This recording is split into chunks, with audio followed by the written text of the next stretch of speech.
Okay, get this. By 2050, Mhm. we need to figure out how to feed 10 billion people. Oh, wow. And not just feed them, but Yeah. do it sustainably without, trashing the planet. Right. So you asked for a deep dive on climate-smart agriculture. Yep. And we've got this research paper that actually dives into 19 other studies to give us a broad overview. Oh, wow. Okay. It's like a meta-analysis cheat sheet. Exactly. It's like getting the Cliff's Notes version of all the latest research on climate-smart agriculture. Right. And the timing couldn't be better. Yeah. With all the pressure on global food systems. For sure. Yeah. Okay, so climate-smart agriculture. Okay. What exactly is it? Yeah. I mean, beyond the basic, eco-friendly farming idea. Right. It's not just about being green. It's Uh-huh. about creating a system where farmers can thrive. Uh-huh. The planet is protected, and we're actually producing more food. Okay. This paper dives into specific examples from farmers around the world who are doing some really cool stuff. Like what? Okay. Give me the highlights. Well, think laser-guided land levelers in India. Wow. These high-tech tools conserve water, Ah. improve soil health, and even cut down on emissions. Wow. And in Kenya and Tanzania, Yeah. they're revolutionizing livestock feeding practices to boost productivity and resilience. Laser-guided land levelers. Yeah. That sounds straight out of Star Trek. I know, right? Okay, so we've got high-tech and traditional methods coming together, Yeah. which is fascinating. Yeah. But what motivates a farmer to actually adopt these climate-smart practices? Yeah, that's a great question. Is it purely economic? There's a whole web of factors at play. Okay. And this research digs into those beautifully. Okay. Access to training, being part of farmer organizations, Right. even good wash and peer pressure from other farmers Oh, really? who are seeing success with climate-smart agriculture.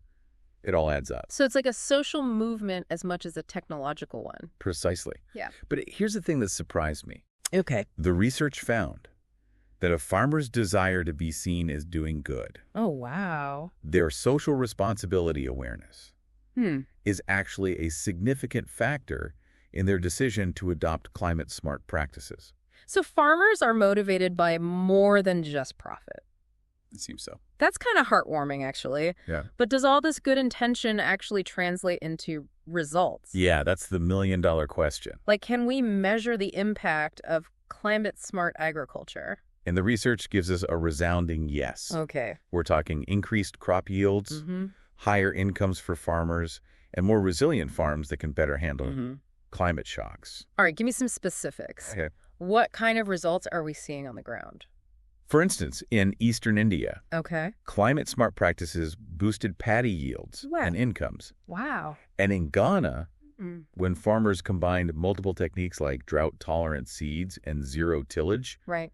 their maize yields skyrocketed. So it's not just one magic bullet, but a combination of approaches. Exactly. So- It's like building a climate-smart toolbox, Mm. tailored to the specific needs of each region. Gotcha. And here's a fascinating detail from Rwanda. Okay. Adding climate-smart technology like barns and biogas plants to livestock programs Uh-huh. made them 3.5 times more profitable for the farmers. Wow, that's a huge jump. Yeah. So it's not just about sustainability. Right. It's about economic viability, too. Absolutely. And that's a key part of why climate-smart agriculture is gaining traction. It's not just about doing the right thing for the planet. It's about Yeah. creating a system that benefits everyone. So we've got the what and the why of climate-smart agriculture. Right. But what about the how? Okay. How do we actually scale this up and get more farmers on board? Yeah, that's the big question. This is where policy comes in, right? You nailed it. This research dives into some very specific policy recommendations, things like strengthening agricultural extension services, investing in rural ICT infrastructure to get farmers connected, Right. and creating policies that are tailored to local contexts. So it's not a one-size-fits-all solution. Definitely not. Okay. What works for a rice farmer in India might not work for a dairy farmer in Kenya. Right. This research highlights the need for flexibility and adaptation, Yeah. which makes sense given the diversity of global agriculture. All right, so we've laid the groundwork here. Yeah. But there's clearly so much more to unpack. Yeah, there is. Where should we go next with this deep dive? Well, let's dig into the specifics of how these climate-smart villages Okay. are working. They're fascinating examples of how communities are coming together to create Right. more sustainable and resilient food systems. Okay, climate smart villages. Yes. I'm intrigued. Tell me more. Okay, so these climate smart villages, or CSVs, Mm. are like living laboratories for sustainable agriculture. Okay. They're hubs where farmers can access training, resources, and even financing to make the transition to climate smart practices. Okay, so they're like one-stop shops for climate smart farming. Exactly. Yeah. And they're proving to be incredibly effective.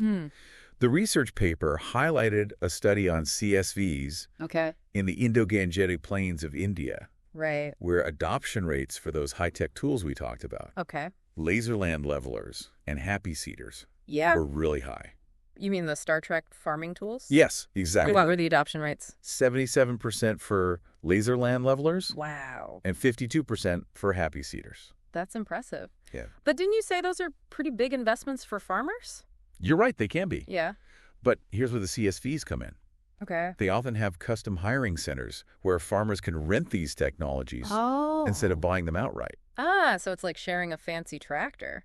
Exactly. That makes a lot of sense. And when it comes to financing, the study found that farmers often rely on a mix of informal sources, like family savings, Okay. and more formal channels like banks. Right. The CSVs can help connect farmers with the right financing options for their needs. So it's not just about providing the technology. Okay. It's about creating a whole support system.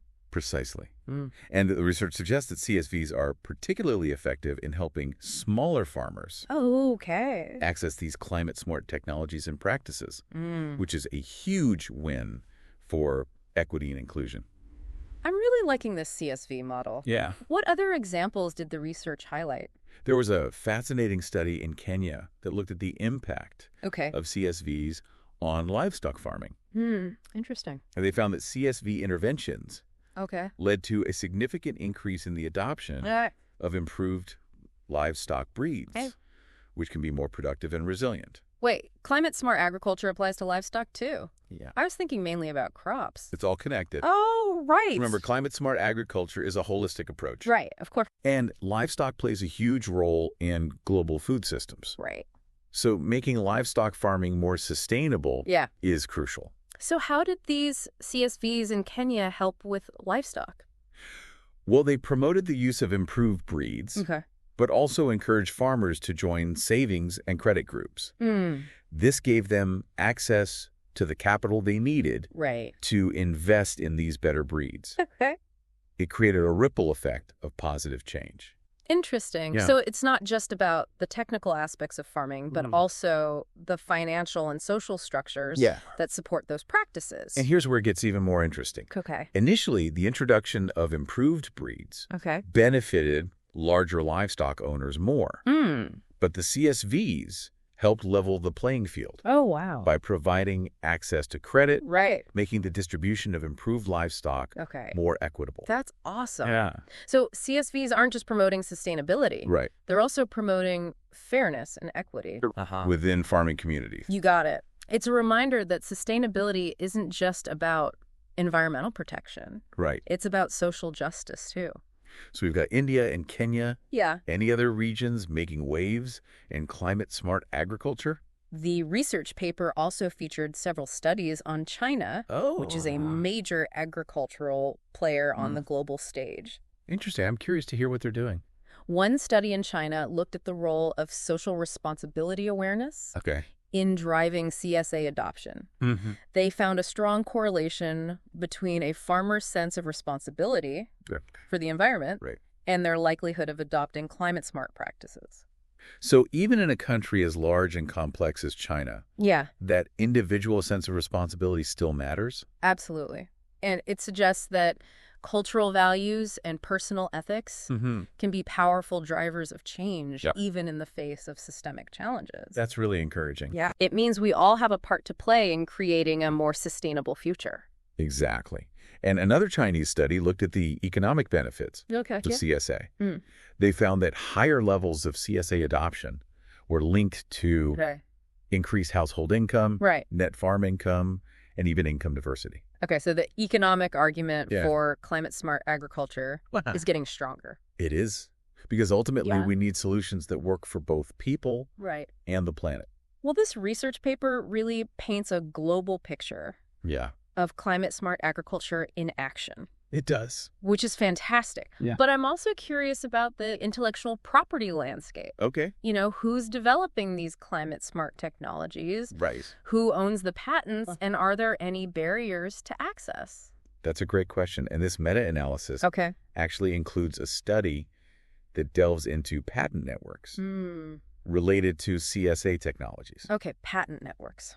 That sounds kind of dense. It is, a little bit. But I'm intrigued. What did they find? The study was fascinating. Okay. It looked at global patent databases to track the evolution of innovation in climate-smart agriculture. They found a surge in research and development focused on greenhouse technologies, organic fertilizer products, and even biotechnology for crop improvement. So a lot of cutting-edge stuff happening in the labs. Yes. Okay. A lot of exciting innovation. Yeah.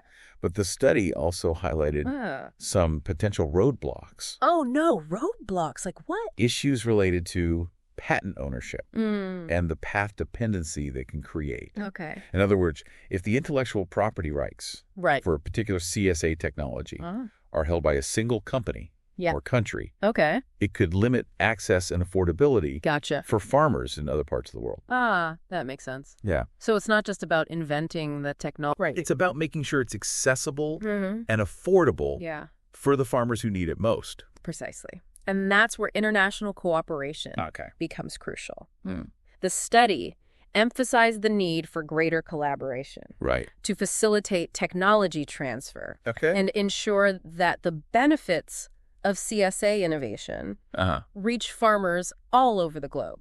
It's like a global knowledge-sharing network for sustainable agriculture. Yeah. I like that. Yeah. Okay, so we've talked about patent networks and CSVs. Okay. What other interesting insights did this meta-analysis uncover? Well, several of the studies took a deep dive into the impact of CSA adoption on crop yields and farm incomes. Okay. They wanted to measure the tangible benefits for farmers. Okay. Give me the numbers. All right. Did climate-smart agriculture actually lead to increased yields and profits? The results were pretty compelling. Okay. For example, one study in eastern India found that adopting CSA practices, like crop rotation and integrated soil management, led to a significant boost in paddy yields and agricultural income. That's fantastic. Yeah. Any other examples? There was a really interesting study in Ghana that focused on the benefits of combining multiple CSA technologies. They found that using drought-resistant seeds, row planting, and zero tillage together had a synergistic effect. Synergistic effect. What does that mean exactly? It means that the combined impact of these practices was greater than the sum of their individual parts.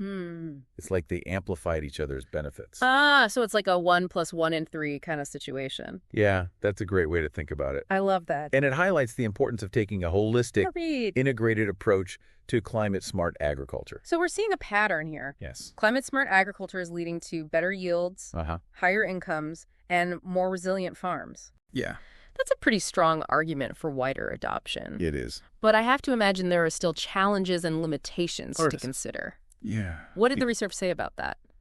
You're right. It's not all smooth sailing. Okay. The research did highlight some of the obstacles that can hinder the widespread adoption of CSA.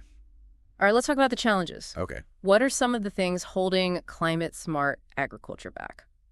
Well, access to finance is a major hurdle for many farmers, especially in developing countries. Right. We talked about this earlier with those high-tech tools in India. Right. Many climate-smart technologies require upfront investments that can be difficult for smallholder farmers to afford. It's the classic problem. Yeah. You need money to make money. Exactly. But how do you get that initial investment? And even if farmers can access financing, there's often a lack of information and awareness about the benefits and practicalities of CSA. So they might not even know what's available. They may not know what options are available or how to implement them effectively. So education and outreach are crucial. Absolutely. Yeah. That's where agricultural extension services and digital advisory services can play a huge role. Yeah. We need to get information into the hands of farmers in a way that's accessible and relevant to their needs. Those services are like the bridge between research and practice. Precisely. Okay. And beyond financial and informational barriers, there can also be social and cultural obstacles to consider. Yeah. Some farmers may be resistant to change or skeptical of new technologies. Makes sense. Yeah. Farming is often deeply rooted in tradition. Exactly. So it's not just about introducing new technologies and practices. It's about building trust, addressing farmers' concerns, and demonstrating the tangible benefits of CSA in a way that resonates with their values and experiences. So it's a delicate dance between innovation and tradition. Beautifully put. Okay. And it requires a nuanced and empathetic approach. So we've got financial barriers, information gaps, and cultural considerations. Right. Any other challenges worth mentioning? Yes. A big one is policy Yeah. and institutional barriers. Okay, like what? Well, in some cases, government policies may actually be disincentivizing the adoption of climate-smart practices. How so? For example, subsidies for synthetic fertilizers or irrigation water can make it more economically attractive for farmers to stick with conventional practices, even if they're not sustainable in the long run. I see. Yeah. So the policy framework needs to be aligned with the goals of climate-smart agriculture. Exactly. We need policies that incentivize sustainable practices, promote investment in climate-smart technologies, and support the development of robust extension and advisory services. Okay. It's about creating an enabling environment for CSA to flourish. And that requires a holistic approach that takes into account all these different factors, from the economic to the social to the political. You nailed it. It's complex. Yeah. But ultimately, it's about creating a food system that works for everyone. Right. Both now and in the future. Well said. Thank you. We're almost out of time for today's deep dive. Okay. But before we wrap up, I want to circle back to that question you posed earlier about our individual roles in creating a more climate-smart future. Yes, that's a question worth pondering. Absolutely. So what are some concrete things that we as listeners can do to make a difference? I mean, we're not all farmers, but we all eat food. That's such a crucial point. Yeah. We're all part of the food system, whether we realize it or not. Right. So where do we start? Well, one of the most impactful things you can do is support sustainable agriculture. Okay. Through your food choices. Okay. Like buying organic produce. Yes. Or choosing locally sourced food. Exactly. Okay. By choosing food that's grown in a way that minimizes environmental impact and supports fair labor practices, you're sending a powerful signal to the market that you care about sustainability. It's like voting with your wallet. Precisely. And don't underestimate the power of conversation. Talk to your friends and family about climate-smart agriculture. Share what you've learned from this deep dive. Yeah. The more people who are aware of the importance of sustainable agriculture, the more momentum we can build for change. That's a great point. Yeah. We can be advocates for CSA, even if we're not the ones out there planting the seeds. And you know what else you can do? What's that? Support organizations that are working to advance climate-smart agriculture research, policy, and implementation. Right. There's some amazing groups out there doing incredible work for sure to make our food system more sustainable and equitable. Yes, there are. And we'll be sure to include some links to those organizations in our show notes. Perfect. So listeners can check them out. Wonderful. And one last thing. Don't be afraid to get your hands dirty. Okay. You're going to have to elaborate on that. I mean it literally. Oh, okay. If you have the space, try growing some of your own food. Even a small balcony garden can connect you more deeply to the food system and give you a first-hand appreciation for the challenges and rewards